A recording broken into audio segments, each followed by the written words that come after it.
Jason Tomas. Ah, bago sagutin ko yung mga katanungan ninyo, Salita muna. magbigyan niyo po ako na magbigay ng maiksing pangunahing pananalita. Mga kababayan, ang ating saligang batas ay tinitignan ang bawat Pilipino na may pantay-pantay na karapatan. Ibig po sabihin, lahat tayong mga Pilipino ay may parehong karapatan sa ilalim ng batas. Ngunit sa aming karanasan ngayon ay tila baga merong first-class citizen at second-class citizen sa ating bansa. Ang mga first-class citizen na ito ay ang mga malalaking namumuhunang negosyante na nagagamit nila nakasangkapan ang iba't ibang ahensya ng gobyerno para maisakatuparan nila ang kanilang mga personal na interes sa ating bayan. Bagamat pantay-pantay po dapat sana ang ating karapatan, sa ilalim at sa mata ng batas ay nagkakaroon ng problema sa mga ahensya ng gobyerno o mga namumuno sa mga ahensya ito sa kanilang pagpapatupad ng batas. At sa aming karanasan ay nagamit na kasangkapan ang judiciary at ang executive branches of government. Ipapaliwanag ko po sa inyo. Sa judiciary po ay kinasangkapan ang isang huwes para maisakatuparan nila ang isang illegal na bagay. Una po ay naglabas si Ralph Lee ng isang order na nag-issue siya ng writ of execution. Sa ilalim po ng batas, ang writ of execution ay inilalabas lamang pagtapos na ang pagdidinig at meron ng final na desisyon at ito ang ipapatupad ng isang writ of execution. Ngunit sa aming kaso ay wala pang pagdidinig, wala pa rin desisyon na naging final. Ay naglabas na si Ralph Lee ng isang desisyon na writ of execution na kinansela niya ang titulo ni Mrs. Veloso at pinapasurrender niya ang possession. Ang writ of execution na po na yan ay question namin at nakabitbit sa Court of Appeals. At umaasa kami na sana mapunta ito sa mga matitino na justices sa Court of Appeals. Pangalawa po ay ipinatupad ng sheriff ang writ of execution na ito na maraming nilabag na batas. Halimbawa po ay yung Republic Act 7279 na kung saan ay kailangan mo ang clearance magmula sa Presidential Commission for the Urban Poor para maipatupad mo ang writ na ito. 3 beses na nagtangkang ipatupad ni sheriff ang writ of execution na ito, ngunit walang bigong clearance siyang maipakita dahil hindi pa tapos ang bigong clearance. Ang proseso sa bigong. Ngayon, para maiwasan nila ang requirement na ito ng batas, ay naglabas ng order si Ralph Lee na kung saan ay hindi na raw kailangan ang bigong clearance dahil una, nagbigay ang certification ang mga kawani ng City Government of Quezon City na wala daw informal settlers doon sa property namin. Pangalawa, naglabas din daw ng statement ang isang opisyal ng Presidential Commission for the Urban Poor na nagkandak na raw sila ng validation at wala namang informal settlers sa property na yan.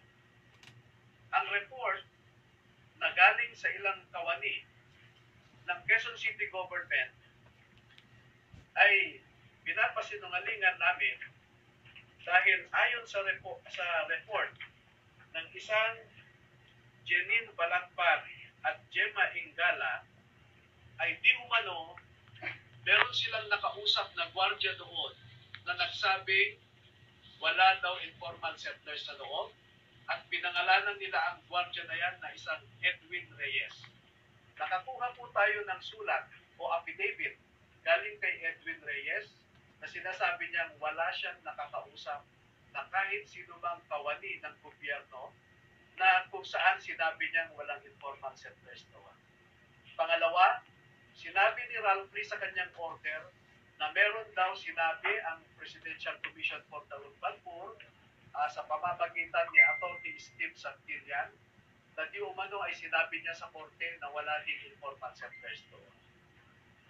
At pinasinungalingan din yan ni Atty. Steve Santillan sa isang sulat niya sa chairman ng Presidential Commission for the Urban Poor na wala po siyang sinasabi na gano'n. Balikan ko lamang yung sinasabi ng gwardiya na wala siyang nakakausap na empleyado ng city government. Ito po yung kanyang affidavit. At sa katunayan, sa pagpapasinungaling niya sa sinasabi ng empleyado ng city government of Quezon City, ay naglagay pa siya ng mga pictures para magpapatunay na may mga informal settlers doon sa loob ng property. Makikita po ninyo na handa ang isang huwes na gumawa ng falsipikadong writ of execution at saka order para lamang maisakatuparan ang pinapagawa sa kanila ng mga malalaking negosyante dito sa Pilipinas. Pangalawa po, ginamit din nila ang ilang kawani ng eksekutibo. Ang Philippine National Police at mayroong isang high-ranking government official na ginamit din nila para madiktahan ang Philippine National Police. Bakit po sinasabi ko na kinasangkapan ang PNP?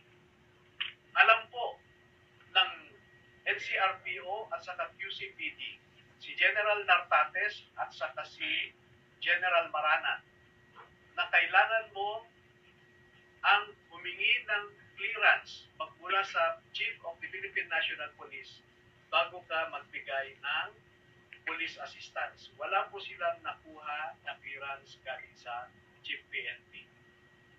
Pangalawa, ayon sa Implementing Rules and Regulations ng Republic Act 11917, na kung saan inaatasan ang kapulisan dahil yung IRR, alam ng PNP ito, na bawal kang maglagay ng security guards sa isang property na merong security guards na kasalukuyang nagbabantay. Ano po ang naging utos ng NCRPO at ng QCPD? Sila po mismo ang nagpasok ng mga gwardya ng aming katunggali sa kaso. Ipinasok nila sa isang property na merong kasalukuyang gwardya na nagbabantay. Alam po ng mga opisyal na ito ang pamantayan na yan. Pero in-ignore nila ito, binaliwala nila para maisakatuparan ang isang hostile land grabbing. Itutusan ko na rin po ang aming mga abogado na maghanda ng kaukulang reklamo laban sa mga opisyal ng gobyerno na sangkot sa conspiracy na ito para mabaliwala ang aming karapatan at maisakatuparan nila ang isang illegal na interes ng mga malalaking namumuhunang dayuhan dito sa Pilipinas. Ngayon po ay handa na po ako